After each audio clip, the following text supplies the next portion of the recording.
পবিত্র কোরআনের একটা আয়াতের অর্থ এই রকম। আল্লাহ বলেন, তুমি আমার কাছ থেকে দূরে চলে যাও, তুমি আমাকে ছেড়ে যাও। তুমি কি ভেবে দেখেছ আমি রেগে আছে তোমার উপর? না, আমি তোমার আল্লাহ। আমি কথায় কথায় রাগ করি না।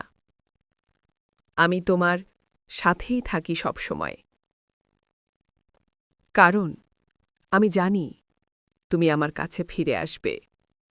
তুমি বারবার হাজারবার পথভ্রষ্ট হবে। আমি তোমাকে লক্ষবার সুযোগ দিব আমার কাছে ফেরার।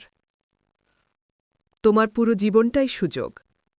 আমি অপেক্ষা করে আছি তোমার জন্য, আমার কাছে ফেরার জন্য। তুমি লক্ষবার ভুল করে মাফ চাইবে, আমি লক্ষবার তোমাকে মাফ করব, সুযোগ দিব। আমি আল্লাহ, তোমার সৃষ্টিকর্তা। ধর্মীয় ও শিক্ষণীয় এমন ভিডিও পেতে চ্যানেলটি সাবস্ক্রাইব করুন।